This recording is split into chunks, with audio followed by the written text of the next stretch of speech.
Muito bem, meus caros. Estamos aqui, então, para mais um vídeo da nossa série sobre dicas para escritores.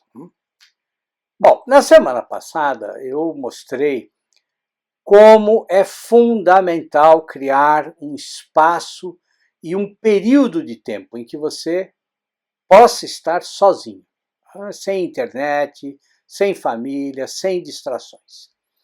Mostrei como é importante um escritor criar um refúgio e como você pode fazer isso, apesar de todas as dificuldades que a vida apresenta. E às vezes é realmente difícil, mas não é impossível. E quem deseja ser escritor precisa lutar para conseguir o seu espaço, porque é impossível escrever sem um mínimo de quietude interior. E por que é impossível? Por quê? Porque todo escritor precisa dialogar constantemente com ele mesmo. Bom, mas depois que você deu o primeiro passo, que é encontrar o seu local, o seu refúgio, em que você se sinta predisposto à escrita, um café, uma praça, uma biblioteca, uma padaria, o seu quarto. Depois disso, o que é que você deve fazer? O segundo passo é, se for possível, tentar escrever em horários diferentes e analisar em que período do dia ou da noite você produz melhor. Veja, cada um de nós tem as suas próprias idiosincrasias, a sua maneira pessoal, a sua maneira particular de reagir aos estímulos que a vida oferece. E são essas características, as suas idiosincrasias, que você precisa conhecer. Mas você não vai descobrir essas particularidades da sua personalidade se você só ficar pensando nelas. Não, você precisa pôr a mão na massa e fazer várias tentativas até descobrir em que horário a sua escrita flui com mais facilidade. Eu tenho amigos, por exemplo, que são notívagos, têm hábitos de vida noturnos. Outros não, outros preferem escrever de manhã. Mas veja, não se trata só de estabelecer um horário de trabalho. Não. Você precisa criar o seu ritual de trabalho. Tem gente que gosta de escrever na mais completa solidão, no mais completo silêncio. Outras pessoas não, outras pessoas gostam de ter movimento à sua volta, de ouvir aqueles barulhos do cotidiano, ouvir aqueles sons que toda a casa tem, de gente se movimentando, de gente trabalhando. Outras pessoas só escrevem se a mesa de trabalho estiver perfeitamente organizada ou se a mesa estiver completamente limpa. E outros escritores têm outros hábitos. Vejam, por exemplo, o Altran Dourado, que é um dos nossos bons escritores. Tem um livrinho deles que vocês precisam ler, chamado Uma Poética de Romance. É um livro publicado pela editora Rocco. Lá tem um capítulo chamado Matéria de Carpintaria. Leiam esse capítulo e vocês vão conhecer um pouco os hábitos que o Altran Dourado desenvolveu para produzir melhor. Antes de começar a escrever, por exemplo, ele gostava de ler um poema de qualquer grande poeta. Ele lia, por exemplo, um cântico de Dante Alighieri. E aí, só aí então, ele começava a escrever. Durante muitos anos, quando ele parava de escrever, depois de horas de trabalho, o que ele fazia? Ele gostava de ler, por exemplo, antigos cronistas de Portugal, como, por exemplo, Fernão Lopes, que foi um escritor do século XV. E essas leituras ajudavam ele no seu trabalho de criação. Percebe? Então você precisa descobrir o seu sistema pessoal de trabalho. E à medida que ele vai dando certo, você vai repetindo esses pequenos hábitos. Mas essa descoberta só vai acontecer se você prestar atenção em você mesmo. Tá?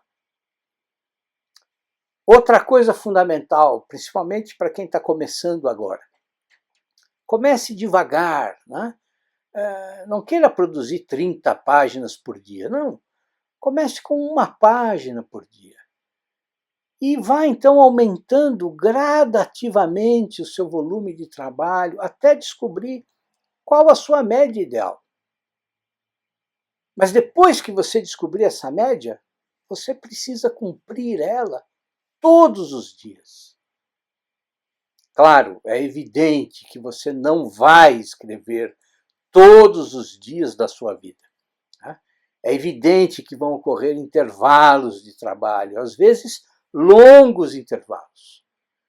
Mas perceba que quando você estiver escrevendo, não se trata de ficar horas olhando para o papel em branco. Não, você precisa produzir, você precisa escrever. Então, assim, não fique esperando a fada madrinha da inspiração bater na sua janela. Né? Mas escreva sempre. Por quê? Porque a fluência da escrita, ela surge como consequência do exercício diário, do esforço, e não de você ficar esperando a inspiração. O Herberto Salles, por exemplo, também um dos nossos grandes escritores, o que ele dizia? Ele dizia que, na maturidade, se ele conseguia escrever com relativa facilidade, é porque, no início da carreira, ele tinha enfrentado o que ele chamava de grandes dores do parto, quando ele começou a escrever. Ele tem uma entrevista em que ele diz que, no início da carreira, mais de uma vez, ele, no meio do trabalho, se ajoelhou no quarto e implorou a Deus que desse para ele a graça de terminar um capítulo.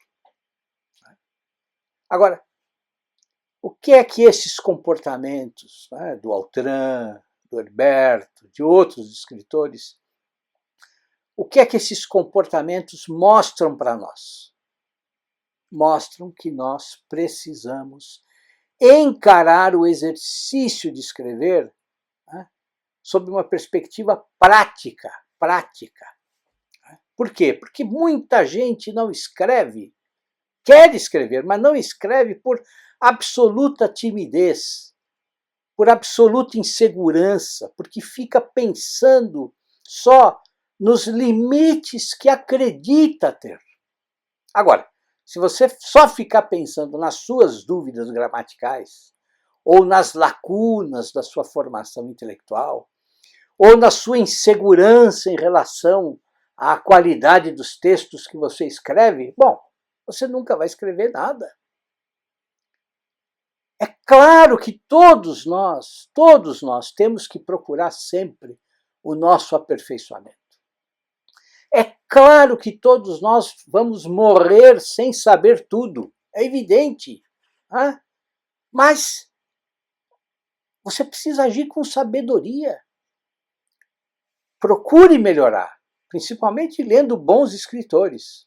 Né? Mas não deixe as suas imperfeições impedir você de escrever. Ou dizendo de outra maneira, quer dizer, você não pode querer primeiro saber a gramática inteira de cor para depois escrever. Porque se você agir assim, você não vai escrever nunca. Então, veja, o aperfeiçoamento vem de dois trabalhos que precisam correr juntos: a escrita constante e a leitura constante. Você precisa escrever sempre e ler sempre.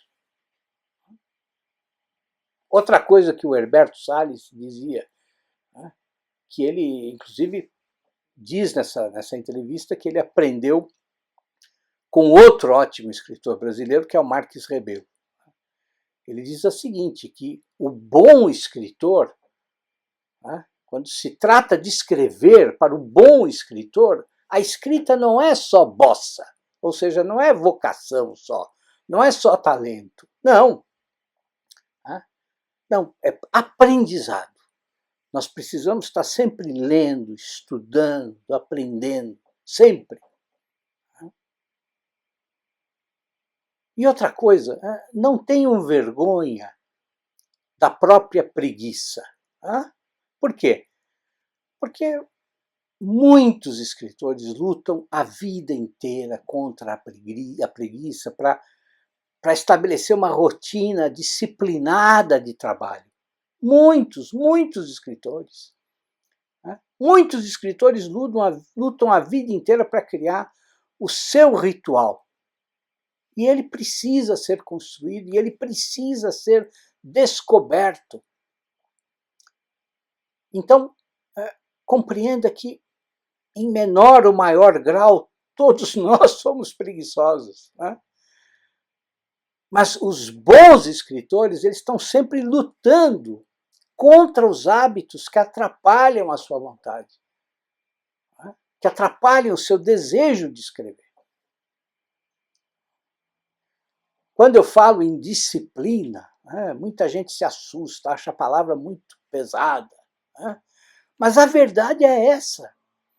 É que sem treino, sem insistência, sem comportamento metódico, sem constância, não é só o escritor, nenhum profissional se aprimora.